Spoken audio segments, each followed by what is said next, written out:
तब तक ही भय से डरना चाहिए जब तक वह पास नहीं आता, परंतु भय को अपने निकट आता हुआ देखकर प्रहार करके उसे नष्ट करना ही उचित है। दोस्तों, डर आपके अंदर की वह आवाज है जो कहती है कि आप नहीं कर सकते। वह आवाज जो हर बार सुनने पर तेज और तेज हो जाती है। हर बार जब आप डर को अपना निर्णय लेने देते हैं तो डर और मजबूत हो जाता है, डर बड़ा हो जाता है। तो आखिर क्या डर को हमेशा के लिए मन से मिटाया जा सकता है? क्या ऐसा हो सकता है कि डर का अनुभव हमारे मन में कभी नहीं आए? ये पॉसिबल नहीं है कि डर हमारे मन में कभी आए ही नहीं। डर को हमेशा के लिए मिटाया नहीं जा सकता, लेकिन इस डर को, निगेटिव वाइब्रेशन को चेंज करके हम पॉजिटिव वाइब्रेशन में बदलकर हम उससे लाभ ले सकते हैं। हम डर को अपनी लाइफ में एक स्ट्रॉन्ग मोटिवेशनल फ्यूल के रूप में प्रयोग कर सकते हैं, और जब हम ऐसा कर लेंगे तो डर से फिर डरने की कोई जरूरत ही नहीं होगी। आपको अपने डर से सही कदम उठाना चाहिए। आपको अपने अंदर पूरे साहस का योग करना चाहिए। तो आइए दोस्तों, कुछ ऐसे टिप्स के बारे में डिस्कस करें जिसकी मदद से हम अपने डर को एक मोटिवेशनल फ्यूल की तरह यूज कर सकते हैं। तो सबसे पहला है, डर या असफलता को खुद को परिभाषित ना करने दें। सिर्फ इसलिए कि आप डर महसूस करते हैं या असफलता का अनुभव करते हैं, इसका मतलब यह नहीं है कि आप सब कुछ हैं। डर और असफलता जीवन का एक हिस्सा है, लेकिन उन्हें आपके जीवन को नियंत्रित नहीं करने देना। आप अपने डर और असफलताओं से बहुत अधिक हैं, उन्हें आपको डिफाइन ना करने दें या अपने लक्ष्यों को प्राप्त करने से रोकें। याद रखें कि आप सक्षम और मजबूत हैं। डर या असफलता को अपने रास्ते में ना आने दें। अपने नकारात्मक विचारों पर स्क्रिप्ट को पलटने का एक अच्छा तरीका है कि उन्हें सकारात्मक पुष्टि में बदल दिया जाए। उदाहरण के लिए, यह सोचने की बजाय कि मैं बहुत असफल हूँ, कोशिश करें मैं अपनी गलतियों से सीख रहा हूँ और हर दिन बेहतर हो रहा हूँ। या मैं बहुत डरा हुआ हूँ सोचने के बजाय मुझे डर लग रहा है क्योंकि मैं कुछ महान करने जा रहा हूँ का प्रयास करें। ये एक पावरफुल मोटिवेशनल फ्यूल हो सकते हैं। इसलिए जब आपको आत्मविश्वास बढ़ाने की आवश्यकता हो तो उनका प्रयोग करने से ना डरें। दूसरा है, एक सपोर्ट सिस्टम की तलाश करें।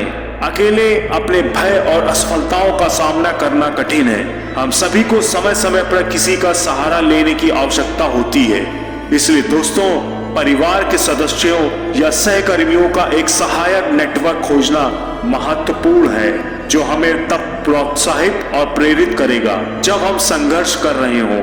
ये लोग हमें सकारात्मक बने रहने में मदद करेंगे और चीजें कठिन होने पर भी आगे बढ़ते रहेंगे। इसलिए जरूरत पड़ने पर मदद लेने से ना डरें। संभावना है आपके आसपास के लोग आपकी यात्रा में आपका समर्थन करने से ज्यादा खुश होंगे। तीसरा है, अपने डर और असफलता को गले लगाओ। भय और असफलता के अनुभव को सकारात्मक संकेतों के रूप में देखें कि आप अपने सुविधा क्षेत्र से बाहर हैं और एक व्यक्ति के रूप में विकसित हो रहे हैं। इन अनुभवों में झुकें और उनसे सीखें। अपने डर और असफलताओं को गले लगाएं और इसे अपने लक्ष्यों को प्राप्त करने के लिए ईंधन के रूप में प्रयोग करें। अपने साहस और शक्ति के प्रमाण के रूप में उनकी व्याख्या करें। अपनी गलतियों से प्रयास करने या सीखने में विफलता ही वास्तविक असफलता है। इसलिए जोखिम लेने से न डरें और खुद को वहां से बाहर निकालें। आप अपने आप को आश्चर्यचकित कर सकते हैं क्या करने में सक्षम है। अपने संघर्षों से सीखे गए पाठों के लिए कृतज्ञता का अभ्यास करें और किसी भी आत्मनिर्णय या नकारात्मकता को जानें। याद रखें कि आप इंसान हैं और गलतियां जिंदा होने का हिस्सा है। अपने आप के साथ कोमल रहें और समय समय पर खुद को खराब करने की अनुमति दें। इन युक्तियों का पालन करके आप अपनी सफलता के लिए भय और असफलता को ईंधन में बदलना सीख सकते हैं। बस याद रखें कि आप सक्षम और मजबूत हैं और आप कुछ भी हासिल कर सकते हैं जो आप अपना दिमाग लगाते हैं। इसलिए डर या असफलता को अपने रास्ते में ना आने दें। अपने डर और असफलता को गले लगाओ और इसे अपने लक्ष्यों तक पहुंचने के लिए प्रेरणा के रूप में उपयोग करो। सकारात्मक दृष्टिकोण और लोगों के साथ एक सहायक नेटवर्क के साथ आप लगभग किसी भी चीज पर काबू पा सकते हैं। चौथा है, अपने लक्ष्यों पर ध्यान दें और अपने संदेह को एक तरफ धकेल दें। अब यह करना हमेशा आसान नहीं होता, क्योंकि डर एक भारी भावना हो सकती है, लेकिन यह एक ऐसी चीज है जिस पर आपको महारत हासिल करने की जरूरत है।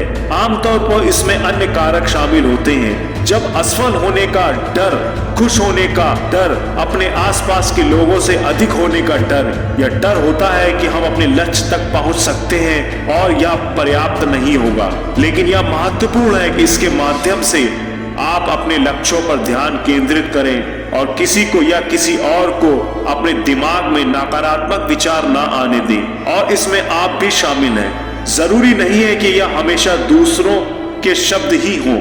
हम सभी बहुत जल्दी अपनी क्षमताओं पर संदेह करते हैं और अपने मन को आत्मसंदेह या नकारात्मक आंतरिक बकबक से भर देते हैं, लेकिन आपको स्वीकार करना सीखना होगा कि ये नकारात्मक विचार और भय हैं, और फिर उन्हें जाने दें। हर दिन थोड़ा और अधिक प्रयास करते रहने के लिए अपने डर को ईंधन के रूप में उपयोग करें।